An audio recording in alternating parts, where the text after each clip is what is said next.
La nouvelle manière de faire de l'argent en 2025, c'est d'arrêter tout ce que vous faites niveau marketing. Donc les funnels, les ads, tous les trucs compliqués comme la prospection à froid. Tout ça, il faut arrêter et il faut écouter ce que je vais vous expliquer. J'étais la semaine dernière à l'event d'Iman Gadzhi sur le 8 Personal Figure Brand. Donc en fait, c'est là où il donnait les tips, les astuces et tous ces SOP pour créer sa personal brand sur les réseaux sociaux pour faire du cash. Alors non seulement ça va pas vous coûter 18 000 balles parce que c'est un petit peu le prix qu'il demande pour avoir les SOP, pour avoir les process, pour avoir tout. Et ça va pas non plus vous coûter les dizaines d'heures qu'il faut pour étudier tout ça et ensuite assister au live, etc. puisque je l'ai résumé pour vous. Alors dans ce challenge, j'avais 5 lives. Le premier, il ne sert pas à grand chose, c'est juste pour chauffer les leads. Le deuxième, il y a de la valeur, ce que je vais débunk avec vous aujourd'hui. Troisième, c'est assez intéressant, donc on va parler des micro-channel stratégie. Et ensuite, 4 et 5, c'était juste pour pousser son offre. Voilà, c'était un challenge classique avec un webinaire classique, structure classique, quoi. Donc, pour la partie 1, on va utiliser YouTube. Et YouTube, le système qu'on va mettre en place, c'est une flywheel VSL. Donc, flywheel, c'est volant d'inertie. Donc, en fait, on va créer un effet boule de neige qui va permettre de péter votre tunnel, de le renverser en fait. Parce que d'habitude, on a l'image d'un tunnel qui est comme un entonnoir. Boum, boum, boum. Donc là, on a le tofu, top of funnel, donc j'attire l'attention des gens. On a le middle of funnel, mofu. Donc là, je crée de la confiance et je leur donne de la valeur. Et ensuite, le bofu, c'est le contenu d'expertise pour aller vraiment chercher les ventes. Typiquement, c'est des VSL ou des webinaires. Et bien là, boum, Iman Gadzhi dit quoi? On va péter tout ça et on va retourner l'entonnoir. Ce qui fait que la VSL, donc ce qui est normalement en bas du funnel, devient un contenu tofu en haut du funnel. Ça veut dire que, admettons que vous ayez 100 personnes que vous attirez grâce au tofu. Il y aura, allez, 20 personnes qui seront encore là au mofu.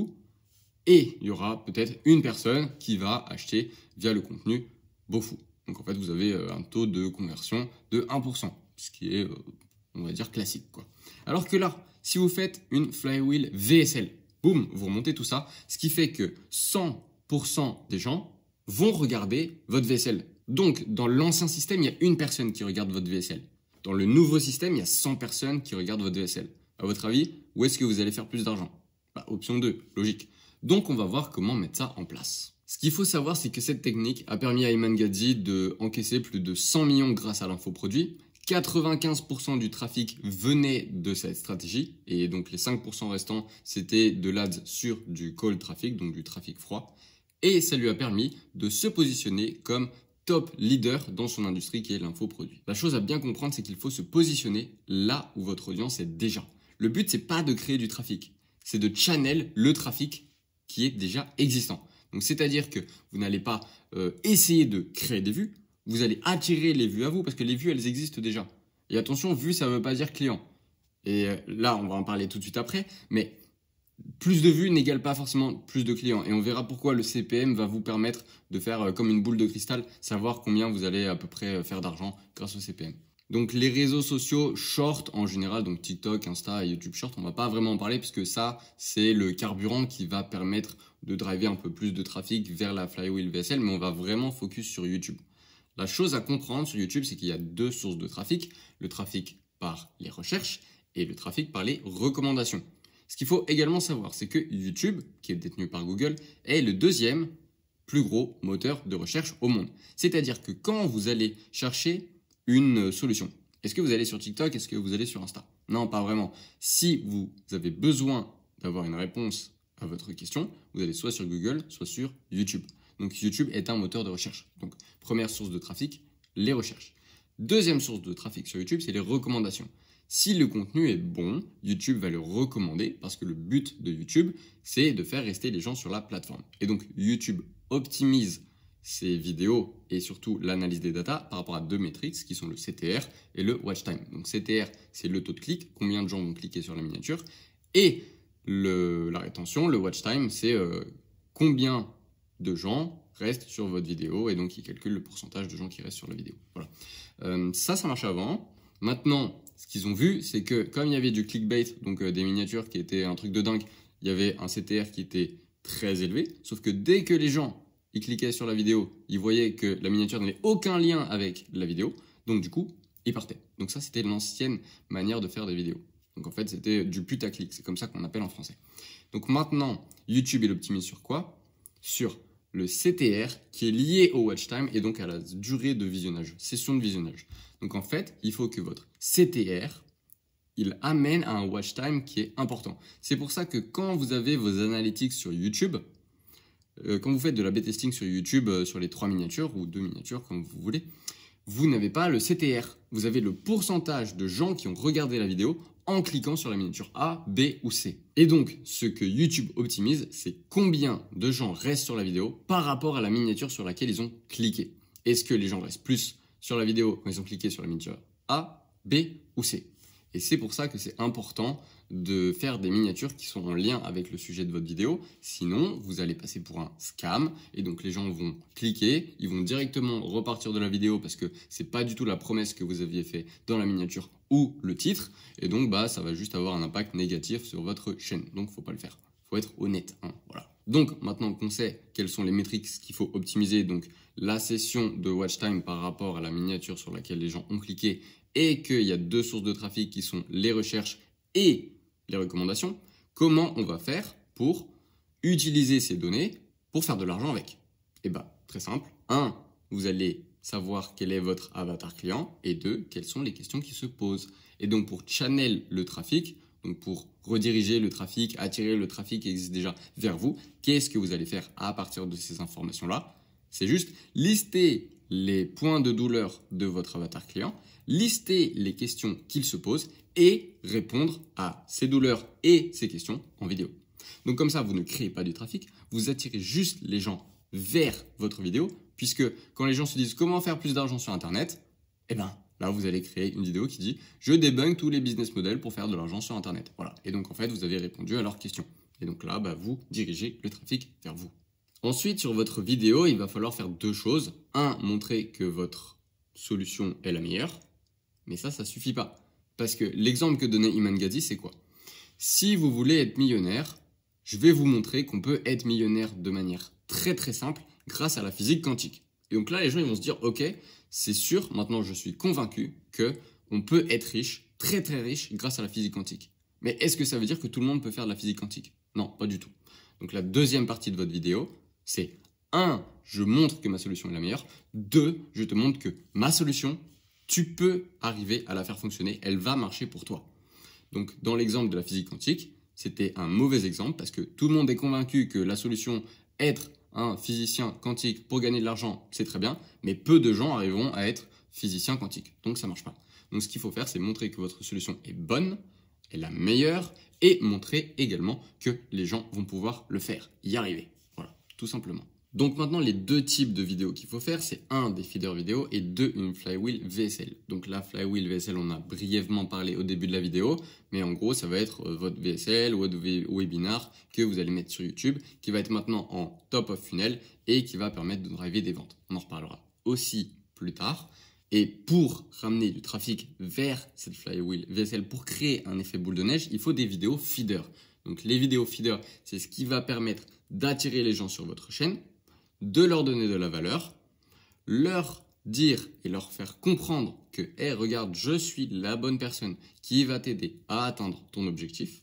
Et ensuite, ces gens-là vont naturellement cliquer vers la VSL qui va convertir et qui va générer des ventes. Donc, pour créer ces vidéos feeders, il va falloir faire 3 choses. 1, savoir où les gens qui regardent votre vidéo ou qui vont regarder votre vidéo sont dans leur parcours entrepreneurial, si vous êtes dans l'entrepreneuriat et que vous vendez du B2B par exemple. Donc, petit exemple pratique, si je m'adresse à des jeunes qui débutent le business, je vais parler d'une vidéo comment lancer son premier business.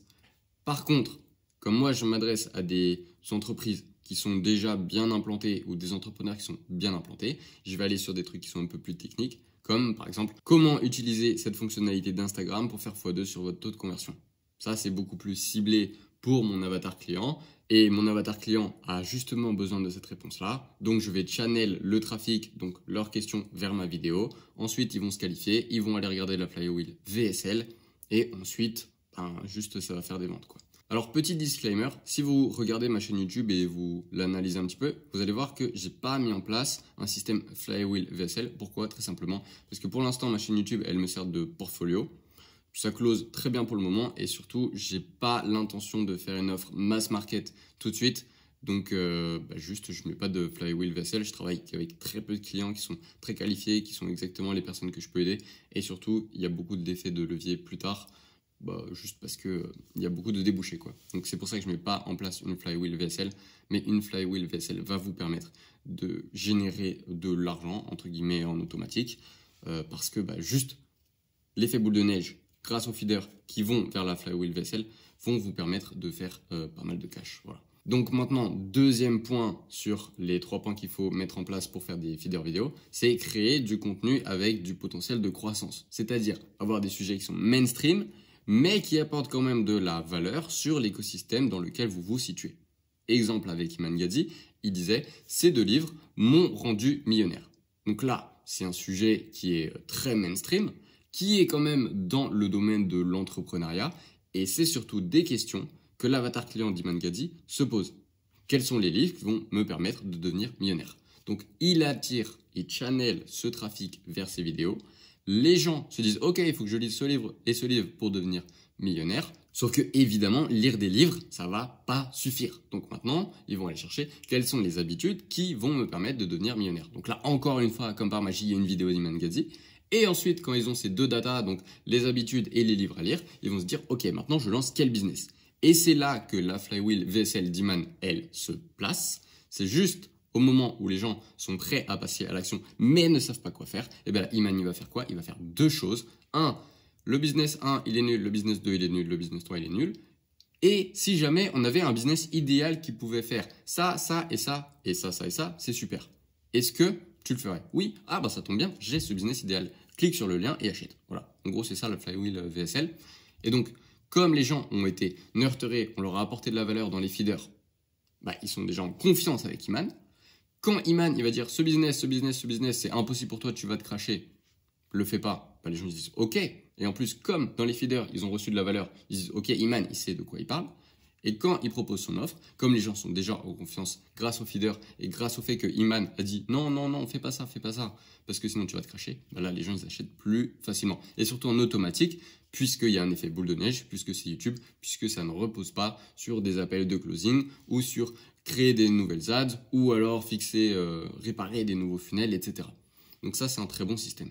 Et donc la 3e partie des feeders, en fait, c'est juste rediriger le trafic vers la flywheel VSL. Et donc, l'étape, entre guillemets, 3.1, c'est de créer cette fameuse flywheel VSL. Et donc là, comment on va faire? On va utiliser plusieurs leviers de conversion et plusieurs leviers de psychologie et de copywriting et de marketing en général pour créer tout ça. Mais il va falloir aussi mettre en place des tunnels qui vont ramener vers cette flywheel VSL qui, je ne sais pas si je l'ai dit, mais est sur YouTube, parce que c'est le but. Tout est sur YouTube. Et ensuite, il va falloir analyser vos datas, faire de l'A/B testing pour savoir ce qui fonctionne le mieux. Mais en tout cas, vous allez réussir à créer un effet boule de neige qui va propulser votre VSL, donc qui est normalement en bas du tunnel, tout en haut. Parce qu'avec cette technique, la VSL d'Iman, elle a fait 9,6 millions de vues. Donc c'est-à-dire qu'il y a eu 9,6 millions de personnes qui ont regardé sa VSL. Donc 9,6 millions de gens qui ont écouté Iman pendant 40 minutes. Et Iman, il disait quoi? Ça, c'est nul, ça, c'est nul, ça, c'est nul. Moi, ce que je te vends, c'est le best. Imaginez 9,6 millions de personnes qui vous regardent pendant 40 minutes en train de pitcher votre offre. À votre avis, niveau cash, ça va faire comment? Comme ça. Ça va juste péter. Parce que avec le système, l'ancien système, vous mettez des ads. Si vous n'avez plus de thunes, il n'y a plus d'ads. Donc, il n'y a plus de trafic. Ensuite, vous avez un funnel. Le funnel, il faut le réparer, il faut le changer, il faut l'A/B tester. C'est compliqué, ça prend du temps. Donc déjà, si vous n'avez pas d'argent, vous ne pouvez pas faire d'ads. Si vous avez moins d'argent, vous pouvez moins faire d'ads. Et comme le coût des ads, il augmente, ça veut dire que votre ROAS, donc le retour sur les ad spend, il doit être extrêmement bon, donc il faut toujours optimiser. Donc ça veut dire que ça coûte de plus en plus cher et il y a de moins en moins de résultats. Donc, qu'est-ce qui va se passer? Vous faites moins d'argent, logique. Et en plus, oh là là, c'est à cause des problèmes, il faut toujours tout réparer, il faut toujours tout optimiser, c'est compliqué. Alors que là, avec ce système, Iman, il fait 3-4 vidéos par mois. En plus, lui, il a juste à shooter les vidéos. Ensuite, c'est sa team qui gère. La VSL, elle passe en top 1 des vidéos les plus vues de sa chaîne. Ça veut dire que beaucoup de gens le regardent en train de pitcher son offre. Et après, il encaisse. Voilà. C'est aussi simple que ça. Donc maintenant, est-ce qu'on va aller dans la partie très technique pour savoir comment structurer la VSL, comment faire les tunnels sur YouTube, ce qui est très simple, hein, c'est juste mettre des liens. Mais attention, pas des liens externes parce que ça, encore une fois, ça va tout casser sur votre YouTube. Est-ce que ça, on va le faire? On va pas le faire sur YouTube parce que ça va être beaucoup trop long et beaucoup trop compliqué. Ou alors, on va pas le faire dans cette vidéo parce que, encore une fois, ça va être beaucoup trop long et trop compliqué. Donc, soit je le réserve à mes clients, soit je ferai une vidéo un peu plus tard, mais d'ici un mois. Voilà. Dites-moi en commentaire si vous voulez savoir comment créer la Flywheel VSL, comment créer le système et aussi avoir des datas, des astuces et tout ce que Iman a pu dire à propos de YouTube pour votre business. Donc là, dites-le moi en commentaire parce que sinon, si ça intéresse personne, je ne fais pas la vidéo.